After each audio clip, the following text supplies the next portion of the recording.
وإنه لتنزيل رب العالمين نزل به الروح الأمين على قلبك لتكون من المنذرين بلسان عربي مبين. الحمد لله رب العالمين والصلاة والسلام على حبيبنا ونبينا محمد وعلى آله وأصحابه ومن اتبعهم بإحسان إلى يوم الدين. اللهم لا سهل إلا ما جعلته سهلا وأنت تجعل الحزن إن شئت سهلا. أما بعد, sa lahat po ng mga estudyante na nakasubaybay sa ating mga aralin sa Arabic, Special Arabic Class for Beginners, Assalamu alaikum wa rahmatullahi ta'ala wa barakatuh. Alhamdulillah, kung inyong matatandaan, sa ating huling aralin ay nagkaroon po tayo ng pagsasanay kung paano magbasa at magsulat sa harful ba. Okay? Tinalakay natin sa al-mawdu'ul awwal sa ating last topic, unang topic natin para sa pagsasanay, at iyon po ay nasa lesson 10 at iyon po ang tinatawag na harful ba. Paano po natin isulat ang harful ba kapag ito ay nakalagay sa simula ng salita or kalima or word, at paano po natin siya isulat kapag siya ay nakalagay sa gitna at kapag siya naman po ay nakalagay sa dulo ng isang kalima. At nagkaroon po tayo ng mga halimbawa patungkol dito. So kung ito po ang halimbawa na mga ginamit natin sa huli nating aralin sa harful ba. So nagumpisa po tayo sa page 17. So nagumpisa po tayo sa harful ba at hindi po natin nakuha ang harful alif. Alhamdulillah, sa harful ba ay nakuha po natin ang page 17 at tinalakay na po natin ito at binasa po natin ang lahat ng pangungusap na napapaloob dito at tumungo din po tayo sa number 18 or page 18 at natapos din natin ang page 19. At sa page 19 po ay kung paano natin siya isusulat ang harful ba. Okay? Ang kanyang mga ang pagkakaiba ng mga anyo nito kapag siya ay nakasulat sa umpisa, gitna at huli. So naway bawat isa po sa ating mga estudyante na nakasubaybay palagi sa Special Arabic Class for Beginners, so naway na-practice nyo na po ito, naway nasanay nyo na po ang inyong mga sarili kung paano isulat ang harful ba sa simula, sa gitna at sa dulo. So ito po ang ating mga halimbawa. At nilagyan din po natin ng mga patinig or mga vowels.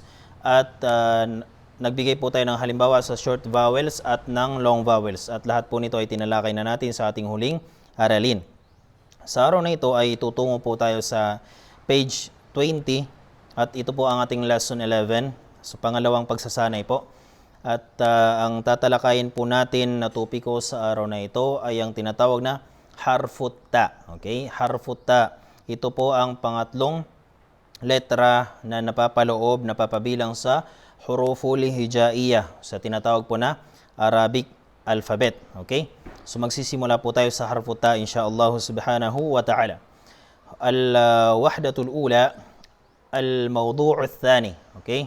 So dito po tayo sa lesson, nandito pa din po tayo sa lesson 1. Ngunit lesson 1 po ng pagsasanay, ngunit al-mawdu'u thani, ito po ang pangalawang topiko natin. At ito po ang harfut ta. So meron po tayong al-kalimatul jadida. Okay, makikita po ninyo. Al-kalimatul jadida, ibig pong sabihin nito ay ito po ang mga panibago nating mga salita na gagamitin natin sa topikong ito. Ang una po ay tin, pangalawa ay zaytun, pangatlo ay durus. Okay, so wala pong mga vowels na nakalagay dito. So sa ibaba po nito ay meron na pong mga vowels or harakat insyaallah subhanahu wa ta'ala. Okay. Ang instruction po natin sa topikong ito ay kagaya din po ng instruction natin sa huli nating aralin. Awalan, istami' wa raddid. Okay? Ang gagawin lang po ng mga estudyante ay makikinig po kayo sa sinasabi ng ustad, ng inyong mudarris, ng inyong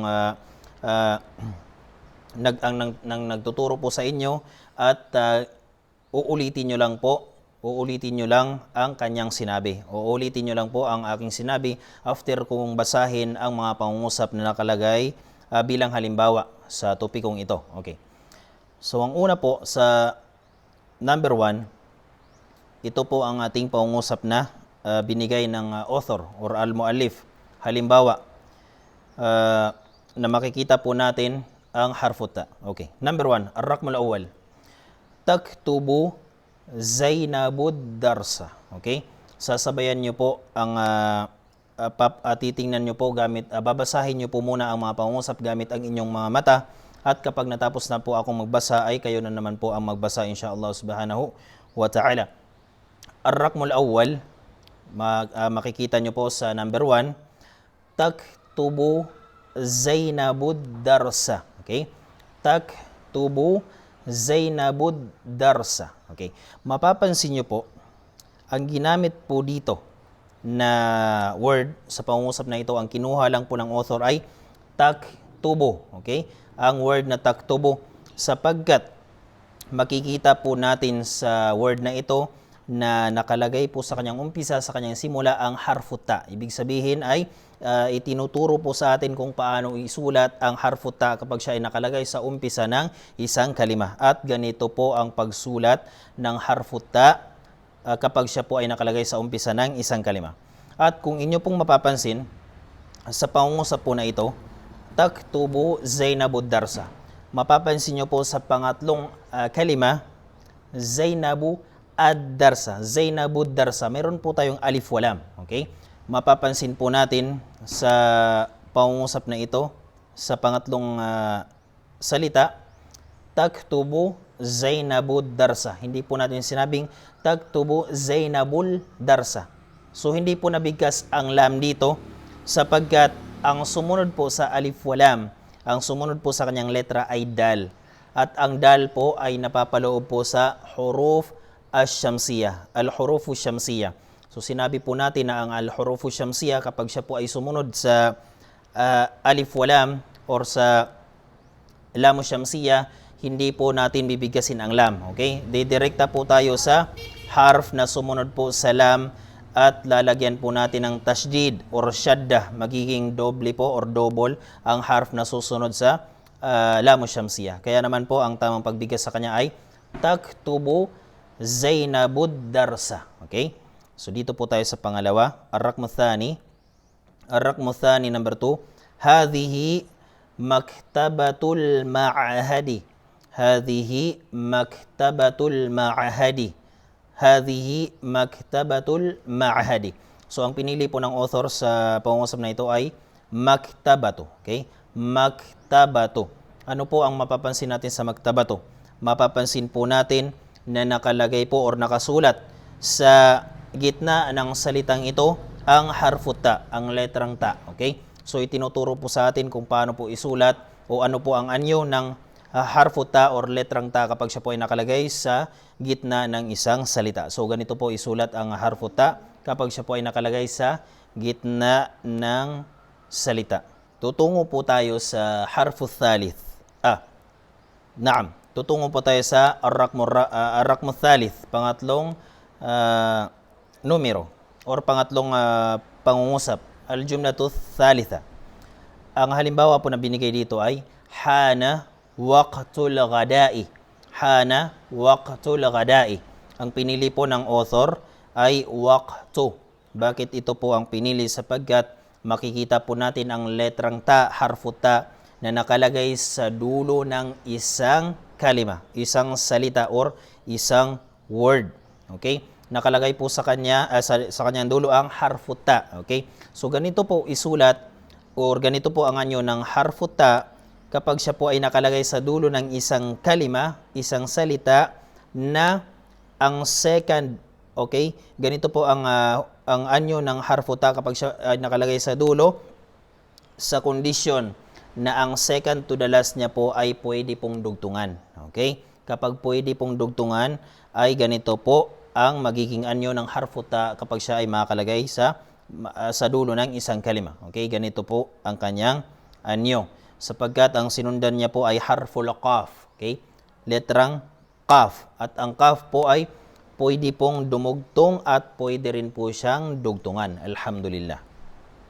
Dito po tayo sa pang-apat na halimbawa. Ar-raqmu ar-rabi', number 4. Indi thalathatu riyalatin.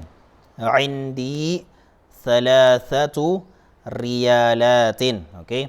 So, ang pinili po, kung mayroon po kayo makikita na mga letra sa mga pangungusap na ito na wala pong haraka, wala pong vowel, ay doon po kayo bumase sa aking pagbigkas. Okay? So, ang ain po dito ay meron po siyang kasra, ngunit nakalimutan pong ilagay dito. At ang nun ay sukun po ang kanyang vowel. Okay? So, ang pagbasa po sa kanya ay Indi thalathatu riyalatin. Indi thalathatu riyalatin. So, ang pinili po ng author ay riyalatin. Okay, riyalatin. At bakit po riyalatin ang pinili ng author? Sapagkat itinuturo po sa atin dito kung paano po isulat ang harfu ta, ang letrang ta, kapag siya po ay nakalagay sa dulo ng isang kalima at kapag ang sinundan niya pong letra ay hindi po pwedeng dugtungan. Ibig pong sabihin, kapag ang harfu ta ay nakalagay sa dulo ng isang kalima, isang salita, at ang second to the last po na harf, okay? Ang sinundan niya pong letra ay hindi pwedeng dugtungan, isusulat po natin ang letrang ta sa kanyang orihinal na anyo, okay? Ibabalik po natin siya sa kanyang orihinal na anyo. So, ganito po ang hugis o ranganyo ng harfu ta, letrang ta, kapag siya ay nakalagay sa dulo ng isang kalima na ang kanyang sinundan ay hindi pwedeng dugtungan. So, alhamdulillah. Ibabalik lang po natin siya sa kanyang orihinal na anyo. So, dito po tayo sa alba. Okay, dito po tayo sa pangalawang grupo ng mga halimbawa. Ar-raqmul awal. Number 1 sa grupo ng ba. Tafaddal. Ijlis ala al-kursiyyi. Okay? Tafaddal. Ijlis ala al-kursiyyi. Tafaddal. Ijlis ala al-kursiyyi. Ang pinili po ng author ay tafaddal. Okay? Sapagkat ang tafaddal po ay makikita po natin sa kanyang umpisa na nakasulat po sa kanyang umpisa ang harfu ta. Okay? So, ito po ang kanyang hugis kapag siya ay nakalagay sa umpisa ng isang salita. Kagaya po ng nabanggit natin kanina, pinakaunang halimbawa, ang taktubo. Okay? Ang taktubo at ang tafaddal ay nakalagay po sa kanilang umpisa o sa simula ng mga kalimang ito o ng mga salitang ito ay harfu ta. So, ganito po ang pagsulat sa kanya. At mayroon lang po akong nais ipaliwanag sa pang-apat po na salita. Tafaddal ijlis ala al-kursiyyi. Tafaddal ijlis ala al-kursiyyi. Mapapansin nyo po sa al-kursiyyi. Mapapansin nyo po na ang tashdid, okay? Ang tashdid ay nakalagay po sa itaas ng harf or ng letra. O lahat po ng tashdid ay dapat po ilagay sa itaas ng letra. At kapag nakalagay po ang vowel sa ibaba ng tashdid, ibig pong sabihin ay kasra po yan. Okay? Kapag may tashdid po ang isang harf, hindi na po kailangan na ilagay pa po ang kasra sa ibaba ng harf, sa ibaba ng letra. Pwede po natin siyang ilagay sa ibaba mismo ng at-tashdid. At ang vowel po na iyan ay al-kasra. Kung ilalagay po natin sa itaas ng tashdid, automatic siya po ay fatha. Kung maliit naman po na waw sa itaas ng tashdid, ay automatic po na dhammah. Okay? At hindi po pwedeng lagyan ng sukun ang itaas ng tashdid. Okay? Sapagkat ang tashdid po ay para lang po yan sa nagpapahiwatig lang po yan na ang letra po na nasa kanyang ibaba ay magiging doble. Okay? So, mayroon po tayong dalawang ya dito. Okay? Kaya ang pagbigkas po sa kanya ay tafaddal ijlis ala al-kursiyyi. Okay? Kursiyyi po sapagkat ang vowel or ang kasra ay nakalagay sa ibaba ng at-tashdid or tinatawag po nating asyaddah sa wikang Arabic. Dito po tayo sa number 2. Number 2 po ay qara'tu tis'ata durusin. So, ang halimbawa po ay tis'ata. So, nakalagay din po dito ang tis'ata, nakalagay din po ang ta sa umpisa ng isang kalima.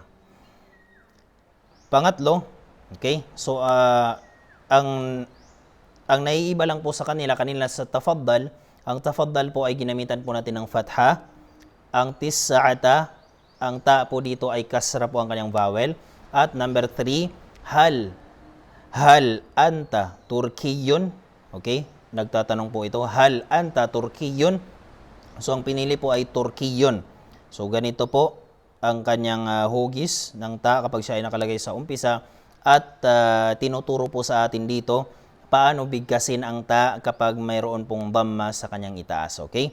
So, ang kanina po ay tafaddal, gumamit po tayo ng fatha. Pangalawa, tis'a, gumamit tayo ng kasra. Pangatlo ay Turkiyun, gumamit po tayo ng dhamma. Dito po tayo sa pang-apat na halimbawa. Katabat Fatimatur risalata. Okay? Katabat Fatimatur risalata. Mapapansin nyo din po sa itaas ng ra ay meron po tayong tasdid at sa ibaba niya po ay kasra at hindi po natin binigas ang lam sapagkat ito po ay lamu syamsiya sapagkat ang sumunod po sa kanya ay harfur ra at ang letrang ra po ay napapaloob sa al-hurufu syamsiya. So kapag siya po ay sumunod sa lamu syamsiya, automatic ang lam ay hindi po nabibigkas. Okay. So ang halimbawa po ay katabat Fatimatur risalata. So ang pinili po ng author ay katabat. Okay. So katabat. So tinuturo po dito ng author kung paano po natin bigkasin ang ta kapag ang kanyang vowel po ay sukun. Okay? So kapag ang vowel po ng isang harf or ng isang letra ay sukun, ibig pong sabihin ay hindi po siya nabibigkas. So bibigkasin po natin siya kung ano ang kanyang tunog. Okay? Ano ang tunog ng ta? Okay? Ganun lang po. So parang ang katumbas po nito sa wikang English ay letter T. Ibig pong sabihin ay bibigkasin lang po natin ang T nang hindi po natin lalagyan ng fatha, ng kasra at ng dhamma. Okay, ang pagbigas po sa kanya ay katabat. Okay, katabat. Bibigkasin lang po natin ang ta kung ano po ang kanyang ang katumbas niyang tunog. Okay? So ang katumbas po niyang tunog ay kagaya po ng letter T sa wikang English. So ang pagbasa po sa kanya ay katabat. Hindi po natin babasahin katabata, katabati, katabato sapagkat sukun po ang nakalagay sa kanya. So ang pagbasa po sa kanya ay katabat. Dito po tayo sa pangatlong grupo sa harful jim. Okay. Ang pangatlong grupo po ay gumamit po dito ang author ng tinatawag po na gumamit po ng huruful mad. Okay? Gumamit po ng huruful mad o tinatawag po na mga patinig na pahaba sa wikang Tagalog. Okay? Ibig pong sabihin ay pahaba po ang pagbigas natin. Kung halimbawa po ay fatha, pahaba po ang pagbigas sa kanya. Kasra, pahaba din po. At dhamma, pahaba din po ang kanyang pagbigas. Okay? So, ang unang halimbawa po sa number 1, ar-rakmul awwal, qara'tu kitabal hadithi. Qara'tu kitabal hadithi. Okay? So, ang pinili po ng author ay kitaba. Kitaba. Okay? So, ang makikita po natin sa gitna ng kalimang ito, ng salita na ito ay nandoon po ang ta at mayroon po siyang fatha at ang sumunod po sa fatha ay alif. Okay? Sumunod po sa kanya ay alif. At ang pagbigas po sa kanya ay nagiging pahaba po ang pagbigas sa kanya. Okay? So pahaba po ang pagbigas natin sa al-fatha. So magiging kitaba. Okay? Kitaba. So itinuro na po natin ito or na ipinaalala na po natin ito sa mga nauna nating aralin na ang fatha magiging pahaba lang po ang pagbigas sa kanya kung ang susunod agad sa kanyang letra ay letrang alif. Okay, letrang alif at ang alif na iyon ay wala pong nakalagay na kahit anong vowel. Okay, so makikita po natin dito, kitaba. So ang ta, meron po siyang fatha at sumunod po agad sa kanya ang alif. So sa ganitong sitwasyon po ay pahaba po ang pagbigkas sa kanya. Okay. Dito po tayo sa pangalawang halimbawa. Ito naman po ay kasra na pahaba. Okay? Kasra na pahaba. Ibig pong sabihin nito sa wikang Arabic ay al-maddu bil ya. Ang una po kanina, ang fatha po na pahaba ay al-maddu bil alif. Ang sumunod po sa kanya ay al-maddu bil ya. Okay? Pahaba ang pagbigkas na sa vowel na ya. Okay, ang pangalawang example po ay akaltu tinan. Akaltu tinan. Akaltu tinan. Okay. Ang pinili po ng author ay tinan. So mapapansin po natin ang ta ay meron po siyang kasra at sumunod po sa kanya ay ya. Tandaan po natin hindi po magiging pahaba ang pagbigkas sa kasra liban lang po sa isang kondisyon. Kailangan po na ang letrang iyon ay meron po siyang kasra na vowel at susunod po sa kanya ay letrang ya. At ang ya po na iyon ay wala pong vowel. Okay, so dito po mapapansin po natin ay tinan. So sa ya po wala pong nakalagay na fatha, kasra, or dhamma. Nanatili lang po siya sa kanyang letra. Wala po nakalagay na vowel. So sa ganong condition po ay pahaba po ang pagbigkas sa kanya. Okay? Tinan. Okay? Al-maddu bilya. So ang kasra po ay magiging pahaba po ang pagbigkas sa kanya. So dito po tayo sa panghuling halimbawa. Nakalagay po dito ay asa ar-raqm thalith ishtaraitu zaytunan. Ishtaraitu zaytunan. Okay? Ang pinili po ng author ay zaytunan. Okay? Ibig pong sabihin ay mayroon po tayong letrang ta na may dhamma at sumunod po sa kanya ang waw. Okay? So sa ganitong sitwasyon po ay magiging pahaba po ang pagbigkas sa dhamma or sa u. So ang pagbigkas po sa kanya ay zaytunan. Okay? So magiging pahaba lang po ang pagbigkas sa dhamma kapag mayroon po tayong nakitang letra na mayroon po siyang dhamma sa itaas at sumunod po sa kanya ang letrang waw. At ang waw po na iyon ay wala pong kahit anong haraka, kahit anong baris, or kahit anong vowel. Okay? Walang dhamma, walang kasra, walang fatha. Okay? Sapagkat kung lalagyan po natin siya ng fatha, kasra, or dhamma, hindi na po siya magiging long vowel. Or ang tawag po sa kanya sa wikang Arabic ay al-maddu bil waw. Okay? So, dito po ay nagkaisa po ang nakumpleto po ang ating condition. Meron po tayong ta na may dhamma sa kanyang itaas at sumunod po sa kanya ang waw na wala po siyang vowel. So ngayon po ay kailangan po pahaba po ang pagbigkas sa dhamma na ito. So ang pagbigkas po sa kanya ay zaytunan. Okay? Zaytunan. Okay. Alhamdulillah. So natapos na po natin ang topiko natin sa harfuta patungkol po sa al-qira'ah. So ganun po ang pagbigkas sa kanya. Alhamdulillah, natapos po natin ng page 20, 21, alhamdulillah, 2021. Itinuro po sa atin kung paano bigkasin ang harfuta. Okay? Harfuta kapag meron po siyang short vowels at long vowels. Ngayon sa page 22 po ay dito na po tayo sa pangalawa, thaniyan. Okay, ang instruction po dito ay uktub. Dito na po tayo sa al-kitaba. Paano po natin isusulat ang harfuta? Okay? Paano po natin isusulat ang harfuta? So, ang gagawin po ninyo ay kukuha po kayo ng inyong mga papel or sulatan, notebook or ano pa mang papel na inyong gagamitin at sanayin nyo po ang inyong mga sarili kung paano po isulat ng tama ang harfuta. So mapapansin nyo po, sa pinakaunang linya, ganito po isulat ang ta kapag siya ay nakalagay sa simula or umpisa ng isang salita. At pangalawang linya, ganito po ang kanyang anyo kapag siya ay nasa gitna. Pangatlo ay ganito po ang kanyang anyo kapag siya po ay nasa dulo ng isang salita. At ang pangapat po na linya ay ganito po ang kanyang original na anyo. Okay? Original form po ng letrang ta. Pangatlo po ay iqra waktub. So sa pangatlo, babasahin po natin at isusulat po natin ang nakalagay dito. So una po, ang unang linya po ay babasahin po natin ang ta po na mayroon po siyang fatha sa kanyang itaas. Okay? So ang ta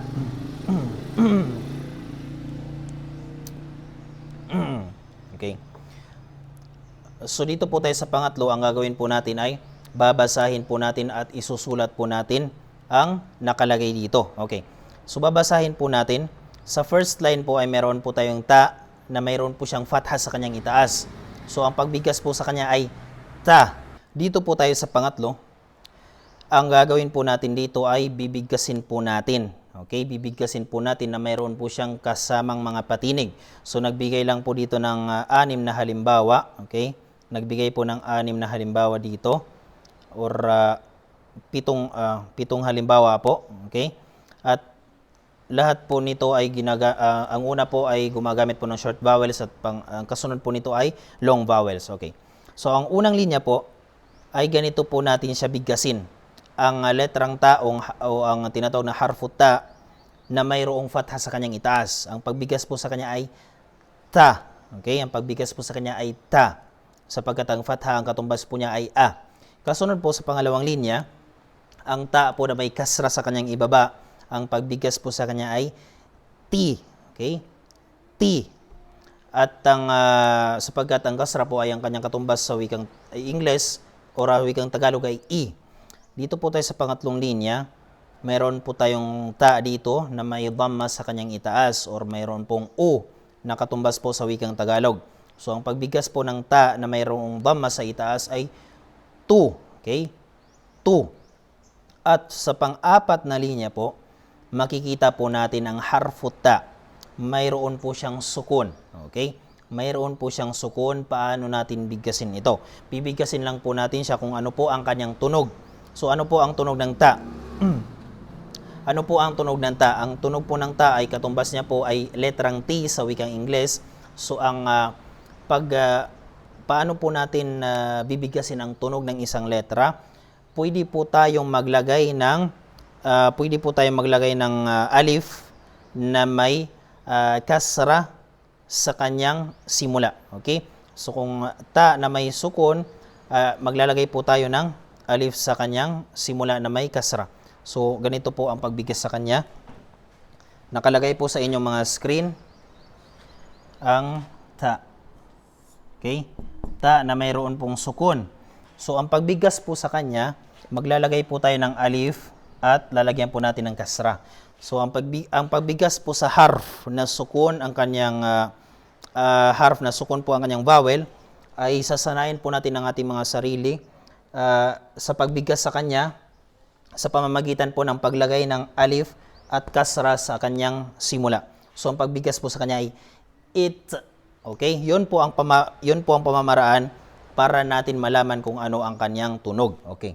So ang tunog po ng ta na may sukun ay it. Okay? It. It. Okay? So yan po ang tunog ng letrang ta. Okay, alhamdulillah. At ang susunod po sa kanya, dito po tayo sa panglimang linya. Ang panglimang linya ay mayroon po tayong ta na may long vowel. Okay? Al-maddu bil alif. So ang pagbigas po sa kanya ay pahaba po, fatha na pahaba. Okay? So ang pagbigas po sa kanya ay ta. Okay? Ta. Ang pang-anim po na halimbawa ay meron po tayong ta na may kasra. Okay? At long vowel po. Sapagkat sumunod po sa kanya ang ya. Okay? So sa wikang Arabic po, kapag mayroon po tayo nakitang letra or harf na wala pong nakalagay na vowel, automatic po ang kanyang vowel po ay sukun. Okay? Automatic ang kanyang haraka ay sukun.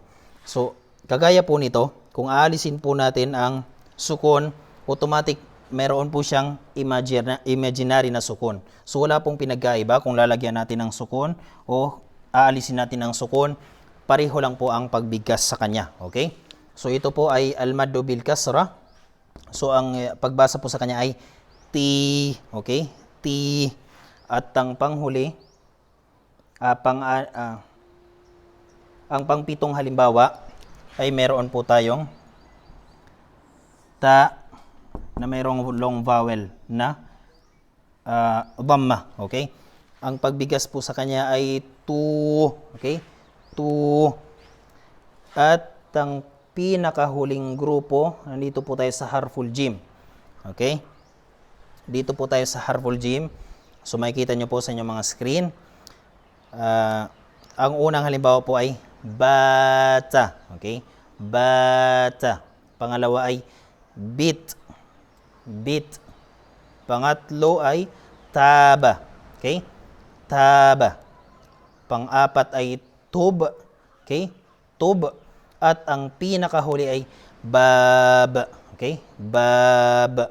So meron tayong long vowel dito na fatha, meron tayong kasra dito, short vowel lang. Pangatlo ay long vowel na fatha, pang-apat ay short vowel na dhamma, at ang panghuli ay long vowel na fatha. So alhamdulillah, natapos na po natin ang aralin patungkol po sa topikong harfut ta. So sa susunod po nating aralin ay tutungo po tayo sa page 24 at ang topiko po natin or ang maudu sa pangatlong maudu po natin, pangatlong topiko ay patungkol po ito sa harful mim. Okay? Patungkol po sa harful mim. So inshallah subhanahu wa ta'ala, ipagpapatuloy po natin ang ating aralin sa ipagpapatuloy po natin ang harful mim sa susunod po nating aralin insyaallah subhanahu wa ta'ala. Naway may natutunan po kayo sa aralin natin sa araw na ito at huwag niyo pong kalimutang i-share ang video ito sa inyong mga timeline sa Facebook at huwag niyo pong kalimutang i-like din at huwag niyo pong kalimutang i-invite ang inyong mga kaibigan na nais po or interesadong mag-aral sa wikang Arabic, paano magbasa, paano magsulat. Kung may kilala po kayong mga kaibigan ninyo na interesadong mag-aral, paano magsulat, magbasa sa wikang Arabic, ay invite nyo po sila sa YouTube channel na ito. Nang sa ganon ay marami pong makapanood at marami pong matuto sa mga aralin na ina-upload po natin sa YouTube channel na ito. At lahat po tayo ay makakuha ng gantimpala mula sa Allah subhanahu wa ta'ala. So hanggang dito na lamang po. Barakallahu fikum jami'an wa ilahuna. Assalamu alaikum wa rahmatullahi ta'ala wa barakatuh. أيا طالب العلم قم لا تنم فإن الزمان أيا طالب العلم قم لا تنم فإن الزمان انقضى وانصرم فكن ما حييت ضنينا به فظنك بالوقت عين الكرم وكن حلس درسك وافرح به تكن قائدا في غد للأمم